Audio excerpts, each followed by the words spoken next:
नमस्कार, आदाब। RTV news Hindi में आपका स्वागत है। मैं हूं अशरफ करीम। कल के वीडियो में हमने आपको बताया था कि महाराष्ट्र में हुआ आंकड़ों का खेल।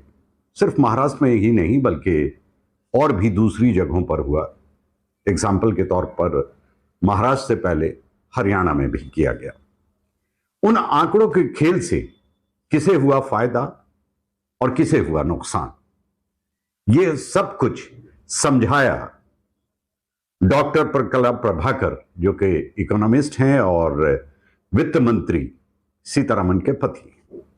बहुत ही आसान और सरल तरीके से उन्होंने बताया करण थापर के इंटरव्यू में। उन्होंने कहा कि ये जो भी कुछ हुआ इससे पहले कभी नहीं हुआ था। यानी भारत के इतिहास में जब से चुनाव हो रहा है तब से अब तक के आंकड़े अगर उठा लिए जाएं तो ऐसा कभी देखने को नहीं मिला।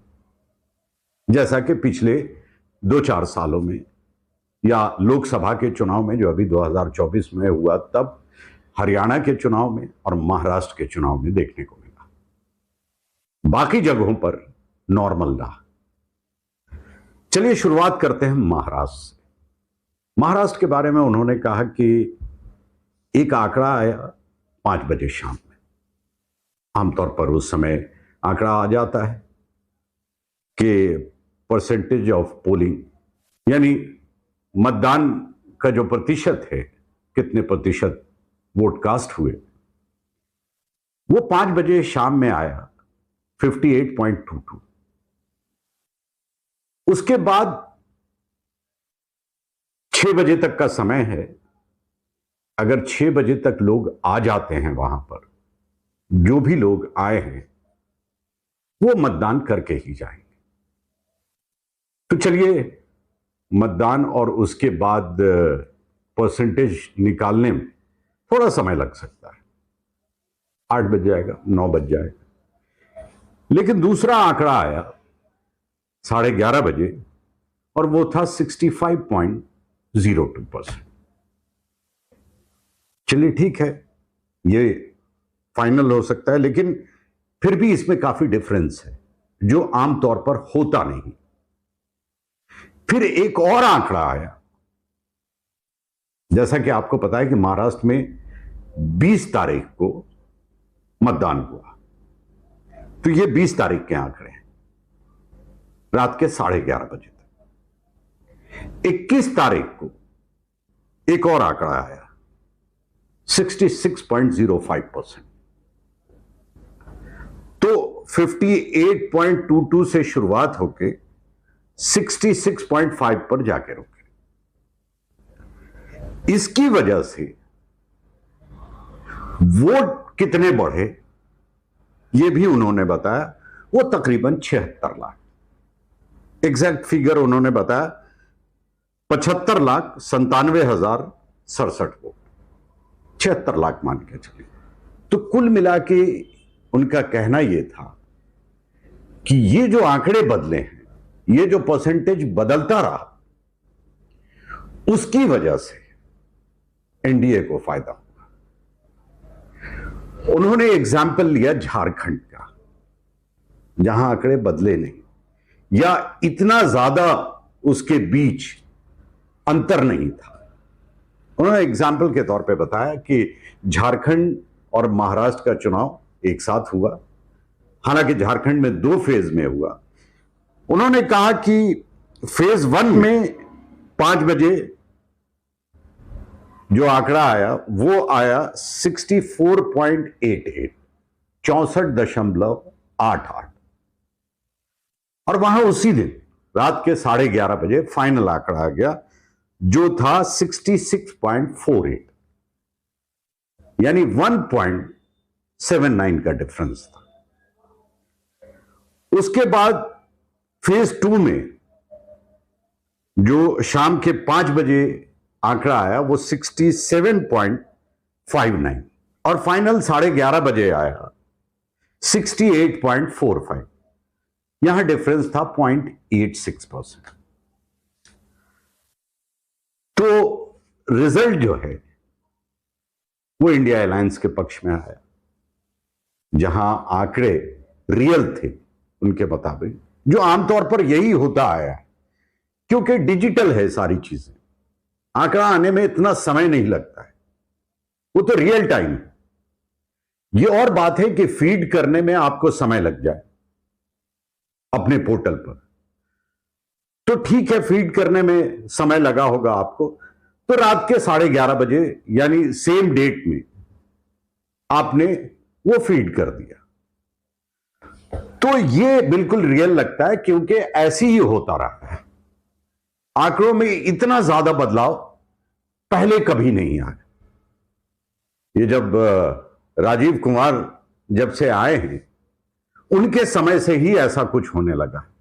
याद कीजिए लोकसभा चुनाव में क्या हुआ था, कई दिनों तक तो आंकड़े ही नहीं आए, या परसेंटेज ही नहीं आया था कि कितने परसेंट पोलिंग हुई, वो बदलता रहा। उसके बाद फिर आगे चलेंगे, हरियाणा पे भी चलेंगे, पहले इसकी बात कर लूं। तो उन्होंने ये साफ किया उस इंटरव्यू में कि आंकड़े कभी 1% से ज्यादा बढ़ते नहीं या ऊपर नहीं जाते। एग्जाम्पल देते हुए उन्होंने बताया कि अगर 7% या 8% अगर बढ़ रहा है आपका 5 बजे के बाद, तो इसका मतलब दिन भर लोग आए नहीं वोट डालने। सारी संख्या या सारे लोग तभी आए जब पोलिंग का समय खत्म हो गया था। ये उन्होंने एग्जाम्पल देते हुए बताया। इसलिए उन्होंने कहा कि हमेशा से 1%, 1.5% की बढ़ोतरी होती है, इसलिए झारखंड की जो बढ़ोतरी है वो रियल है। आमतौर पर यही होता रहा है। अब से पहले जब भी चुनाव हुआ तो 1%, 1.25% या 0.78% इस तरह की बढ़ोतरी देखी गई, क्योंकि वो शाम का आंकड़ा है। जब पोलिंग खत्म हो गया उसके बाद तो आपने 5 बजे का जो आंकड़ा दिया उसमें आधा % या ज्यादा से ज्यादा 1% और ऐड हो जाता है। और जहां जहां ऐसा हुआ वो उनको रियल लगता है। उन्होंने एग्जाम्पल दिया झारखंड का कि झारखंड में फर्स्ट फेज में यह आंकड़ा पहुंच गया 2%, 1.79%, 2 मान लीजिए। जैसे ही वो 1 के ऊपर गया, एनडीए को फायदा हो गया। उस फेज में 43 सीट के लिए पोलिंग हुई, जिसमें 17 सीट एनडीए जीत गए। वहीं उन्होंने बताया कि सेकेंड फेज में यह आंकड़ा रहा 0.86%, यानी 1% से नीचे था। वैसी हालत में आउट ऑफ 30 यानी 30 में केवल 7 सीट जीत पाई एनडीए। तो उन्होंने यह साफ कर दिया कि एक तो ये जो आंकड़ा है या ये जो परसेंटेज है, पोलिंग परसेंटेज, ये रियल नहीं लगता, क्योंकि 1% से ऊपर जैसे ही जाता है या 1.5% के ऊपर जाता है तो वो कुछ दाल में काला लगता है। पूरी तरह से शक की गुंजाइश है, शक होनी चाहिए, और शक न सही आप इसको यकीन में बदल लें कि कुछ तो गड़बड़ है। और उन्होंने एग्जाम्पल देके यह बता दिया कि क्या गड़बड़ है और किस तरह से हुआ। झारखंड और महाराष्ट्र को लिया क्योंकि इन दोनों जगहों का चुनाव एक ही समय में हुआ, एक ही फेज में हुआ।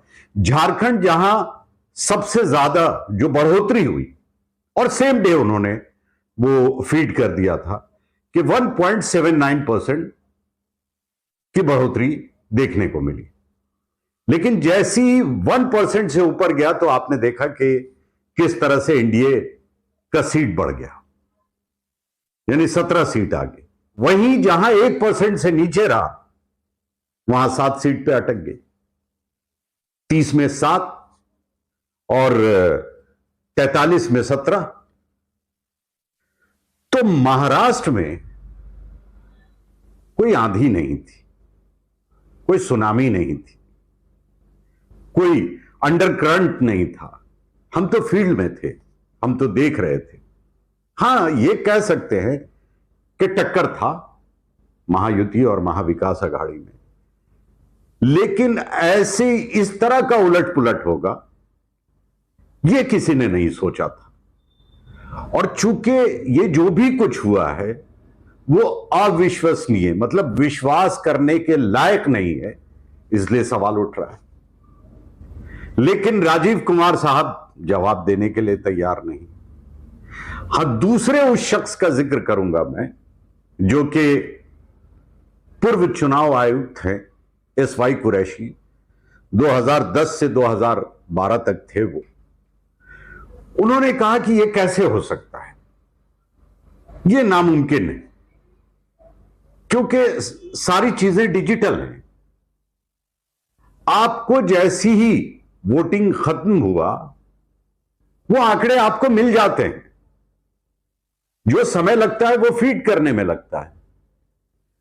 आप जो समय ले रहे हैं ये गलत है, ऐसा होता नहीं है। तो समय लेने का मतलब यह है कि आप जो एक्चुअल नंबर है वो नहीं, कुछ और फीड कर रहा है, तभी तो आप समय ले रहे हैं जोड़ घटाव के लिए। यानी फॉर्म 17A में यह उसी वक्त कंक्लूड हो जाता है, खत्म होते ही, वोटिंग खत्म होते ही। तो यह जो समय लेना है वो शक को और ज्यादा पुख्ता कर देता है। इसका मतलब यह है कि जिस तरह की बातें लोग कर रहे हैं, सोच रहे हैं, वो सही है और यह जवाब देना चाहिए। वो जवाबदेह हैं। ऐसा नहीं है कि चुनाव आयोग जवाबदेह नहीं है। भाई, प्रजातंत्र में तो जनता ही सब कुछ है, जो नागरिक है वही सब कुछ है। प्रधानमंत्री भी जवाबदेह हैं, राष्ट्रपति भी जवाबदेह हैं। आप चाहे जितने बड़े मंत्री हो, आप जवाबदेह हैं जनता के लिए, आपको जवाब देना होगा। तो चुनाव आयुक्त कौन से इतने बड़े हो गए कि वो जवाबदेह नहीं होंगे? वो सिर्फ ये सोचते हैं कि चुनाव करा दिया बस काफी है, हम जनता के प्रति जवाबदेह नहीं है। अरे आप हैं और आपसे जवाब तलब किया जाएगा, आपको जवाब देना ही पड़ेगा, चाहे जितना भी समय आप लेते। तो प्रकला प्रभाकर जी ने चीजें साफ कर दी, बिल्कुल परत दर परत खोल दिया उन्होंने। और एग्जाम्पल देते हुए उन्होंने कहा कि यही सब कुछ हरियाणा में भी हुआ। उन्होंने चंडीगढ़ का एग्जाम्पल दिया कि साहब, चंडीगढ़ जैसी जगह जहां 24 घंटे नेट है, सब कुछ है, लेकिन आंकड़े आने में 4 दिन लग गए। इसके पीछे कोई तो वजह होगी, 4 दिन क्यों लग गया आपको? यही बात एसवाई कुरैशी साहब कह रहे हैं कि ये तो रियल टाइम होता है, फीड करने में जो समय लग जाए आपको, आप 2 दिन 3 दिन 4 दिन किस लिए ले रहे हैं? तो ये खेल बहुत बड़ा है। और सबसे बड़ी बात यह है कि हर पार्टी के लोग सवाल उठा रहे हैं और ये कह रहे हैं कि घपला हुआ है, ये कह रहे हैं कि गड़बड़ी हुई है, ये मान रहे हैं कि वोटों की चोरी हुई है या गिनती में हेरा फेरी की गई, लेकिन किसी तरह का एक्शन उनकी तरफ से नहीं दिख रहा है। हां, एक और शख्स हैं जिनको मैं काफी दिनों से फॉलो कर, वो एक सोशल मीडिया चैनल पर बैठे थे और बातचीत कर रहे थे। उन्होंने बड़े पते की बात कही। योगेंद्र यादव जी हैं, उनको बहुत जमाने से देखा है टीवी पर बैठ के डिबेट शो में, और वो इतने सटीक आंकड़े देते हैं। हालांकि जरूरी नहीं है कि 100% सही हो। उन्होंने कहा कि साहब, इतना बड़ा डिफरेंस लोकसभा चुनाव और विधानसभा चुनाव के बीच में कैसे आ सकता। उन्होंने एग्जाम्पल देते हुए यह कहा कि लोकसभा चुनाव में आप अगर किसी राष्ट्रीय पार्टी को वोट दे देते हैं तो फिर आप राज्य के चुनाव में, विधानसभा चुनाव में क्षेत्रीय पार्टी जो है उनका साथ देते हैं। और वो कहते भी हैं कि चलिए लोकसभा चुनाव में तो आपने दे दिया राष्ट्रीय पार्टी को, अब तो हमें वोट दीजिए। लेकिन साहब, जितनी भी क्षेत्रीय पार्टी थी वो तो बिल्कुल साफ हो गई, खत्म कर दिया उनको। ये कैसे मुमकिन है? राष्ट्रीय पार्टी, भारतीय जनता पार्टी 132, मतलब सुनामी आंधी की तरह सारी सीट जीत ली उन्होंने। स्ट्राइक रेट 90%, 90% से ज्यादा। तो किसके बल पर? क्या वोटर के बल पे, या फिर चुनाव आयोग के बल पर? शक तो है, और शक की गुंजाइश भी है।